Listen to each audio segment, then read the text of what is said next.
ఈరోజు నేనైతే super tasty egg balls అయితే చేశాను. వీటి పేరైతే నాకు తెలీదు. నేను పెట్టుకున్న పేరు మాత్రం ఎగ్ బాల్స్. ఇవైతే చేశాను. టేస్ట్ మాత్రం చాలా అంటే చాలా బాగా వచ్చాయి. వీటినైతే నేను ఎగ్స్తో అయితే రెడీ చేశాను. ఎట్లా చేశాను అనేది ప్రాసెస్ అయితే చూపిస్తా. ముందుగా కొన్ని ఎగ్స్ అయితే తీసుకొని బాయిల్ చేసేసాను. ఎగ్స్తో పాటు ఆలుగడ్డలు కూడా తీసుకుని వాటిని కూడా బాయిల్ చేసేసి పీల్ ఆఫ్ చేసేసాను. ఎగ్స్ ఇంకా ఆలుగడ్డలను అయితే మొత్తం స్మాష్ అయితే చేసేసాను. అంటే ఆలుగడ్డని అయితే ఇట్లా స్మాష్ చేశాను.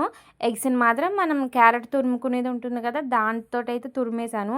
అది కూడా మనకి ఇట్లా కొంచెం పొరలాగా అయితే వస్తుంది కదా క్యారెట్లానే, అలానే వచ్చేసింది ఇది కూడా. ఇట్లా మనం క్యారెట్ తురిమేసినట్లయితే మనకి అసలు క్యారెట్ వచ్చినట్టుగానే ఇది కూడా ఇట్లా తురిమినట్టు అయితే వస్తుంది.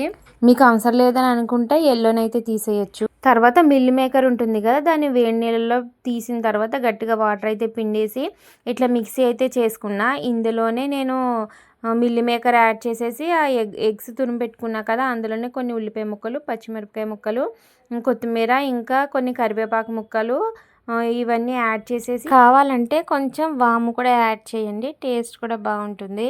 ఇందులోనే కొంచెం జీలకర్ర, ముందే మిక్సీ చేసి పెట్టుకున్న మిల్లీ మేకర్ తురుము, కొంచెం ఉప్పు, అలాగే కొంచెం కారం కూడా వేసుకోవాలి. ఆల్రెడీ పచ్చిమిర్చి వేసాం కాబట్టి కారం కొంచెం తక్కువ వేసుకోవాలి. ఇందులోనే నేను ఇంకా కొంచెం బియ్యం పిండి, అలాగే మనకి కార్న్ఫ్లోర్ ఉంటుంది కదా, అది కూడా యాడ్ చేసేసాను. అలాగే కొంచెం శనగపిండి కూడా యాడ్ చేశాను టేస్ట్ కోసం అనేసి. ఇవన్నీ వేసేసిన తర్వాత ఇవన్నీ కూడా నేను 2 స్పూన్స్ అయితే వేసాను. ఇందులోనే చిన్నగా తరుక్కున్న అల్లం ముక్కలు, అలాగే వెల్లుల్లిపాయ ముక్కలు కూడా వేసేసాను. కొంచెం టేస్ట్ ఫ్లేవర్ బాగుంటుందని చెప్పేసి ఫైనల్గా కొంచెం మసాలా ఉంటుంది కదా, మసాలా పొడి పౌడర్ కూడా కొంచెం అయితే యాడ్ చేసేసి ఇవన్నీ కూడా బాగా కలిసేట్టు మనం పిండి అయితే బాగా కలుపుకోవాలి. ఒక 5 మినిట్స్ కలుపుకున్న తర్వాత ఒక పక్కన పెట్టేసుకోవాలి. ఒక 5 మినిట్స్ తర్వాత మనం చిన్న రౌండ్ బాల్స్ లాగా అయితే చేసుకోవాలి.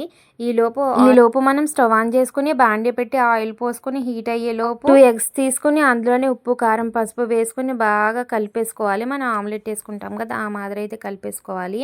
ఈలోపు మనం ఇట్లా రెడీ చేసుకుంటాం కదా ఎగ్స్ బాల్స్, వాటిని అయితే రెడీ చేసుకున్న తర్వాత వాటిని తీసుకొచ్చి ఫస్ట్ అయితే ఆమ్లెట్ లాగా కలిపి పెట్టుకున్నాం కదా ఎగ్, అందులో ముంచిన తర్వాత మనం బ్రెడ్ పౌడర్ ఉంటుంది కదా, ఇంకొకసారి అందులో అయితే ముంచేయాలి. ఇట్లా మొత్తం రోల్ చేయాలి. చూస్తే మనకి బ్రెడ్ పౌడర్ అనేది మీ బాల్స్కి బాగా అంటుకుంటుంది కదా. ఈ బాల్స్ని తీసుకెళ్ళి బాగా హీట్ ఎక్కిన ఆయిల్ అయితే వేసేయాలి. వేసినట్లయితే మనకి క్రంచీగా ఉండే ఎగ్ బాల్స్ అనేవి రెడీ అయిపోతాయి. వీటిని కొంచెం మీడియం ఫ్లేమ్లో పెట్టుకొని అప్పుడు ఫ్రై చేసుకోవాలి. ఎందుకంటే కొంచెం ఎగ్ కదా, విడిపోతుంది మనకి లోపల అనేది, ప్లస్ లోపల కూడా సరిగ్గా ఉడకదు. అందుకోసం అనేసి మనం ఈ మీడియం ఫ్లేమ్లో పెట్టుకొని అవతల కుక్ చేసుకున్నట్లయితే మనకి ఈజీ ప్రాసెస్లో ఎగ్ బాల్స్ అనేవి చాలా బాగా రెడీ అయిపోతాయి. వీటి టేస్ట్ కూడా చాలా అంటే చాలా బాగుండింది.